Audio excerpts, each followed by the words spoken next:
여러분은 이 세상에서 어떤 인생을 살고 싶으신가요?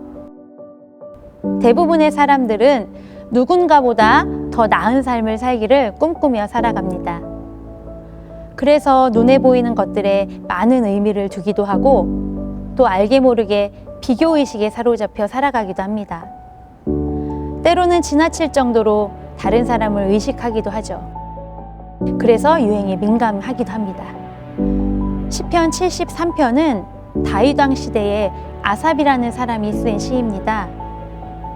그는 음악에 아주 뛰어난 재능을 가졌고 또 찬양대의 대장으로 성전에서 봉사한 사람이었습니다. 그리고 무엇보다 하나님 말씀을 묵상하고 순종하며 그렇게 살았던 아주 경건한 사람이었습니다. 그러나 시편 73편을 보면 이 경건한 믿음의 사람인 아삽도 마음의 시험을 받아 흔들리고 갈등하는 모습을 느낄 수 있습니다. 그는 하나님을 믿지 않고 경외하지 않는데 오히려 이 땅에서 형통하고 두루 권세를 누리며 살아가는 악인의 모습을 보면서 질투의 감정을 느꼈다고 고백하고 있습니다.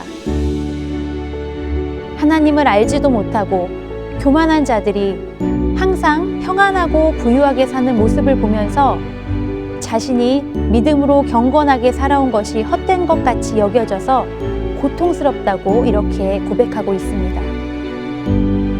사람은 누구나 형통한 삶을 살고 싶어 합니다.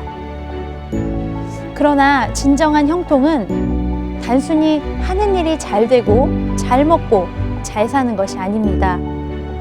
세상은 그것이 복이라고 하지만 진정한 형통은 하나님이 함께 하시는 삶입니다.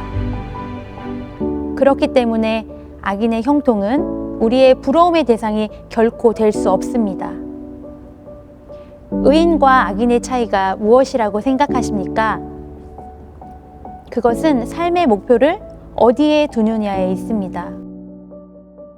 악인은 세상의 이익과 형통을 누리며 사는 것이 삶의 목표입니다.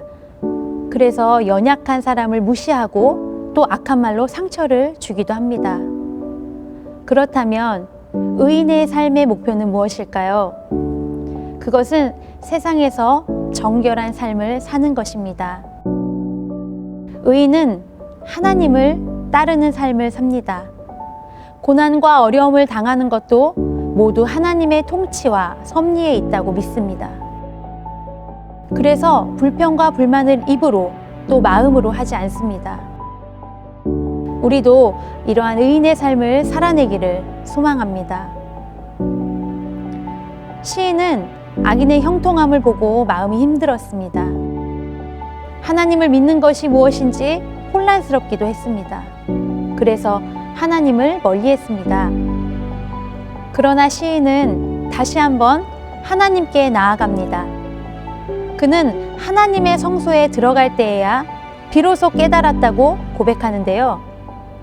삶의 문제는 성소에서 하나님을 만나면 해결이 됩니다. 성소에 들어가는 것은 예배가 회복되었다는 것을 의미하죠. 하나님은 예배하는 자를 찾으십니다. 그리고 예배하는 자에게 다시 일어날 힘을 주십니다. 하나님을 만나는 것이 우리의 힘이라는 것을 기억하는 오늘이 되기를 소망합니다. 시편 73편의 시인은 깊은 방황을 통해 자신이 신뢰할 대상은 오직 하나님뿐이라는 사실과 자신의 무지함과 연약함을 깨닫게 되었습니다. 그리고 결국 하나님께 가까이 함이 내게 복이라고 마지막으로 결론을 내리며 고백합니다. 여러분, 하나님이 진정한 복이십니다. 세상의 형통을 찾아 이리저리 방황하지 마십시오. 예배가 멀어지면 하나님으로부터 흘러오는 복이 멀어집니다. 세상에서 형통한 삶을 살아가는 사람들을 보며 부러워하지 마십시오. 마음 아파하지 마십시오. 그보다는 하나님을 경외하는 예배의 삶을 회복하시기를 애쓰는 여러분이 되기를 주님의 이름으로 축복합니다. 그것이 우리가 누리는 형통의 삶이며 하나님이 주시는 참된 복을 누릴 수 있는 길입니다.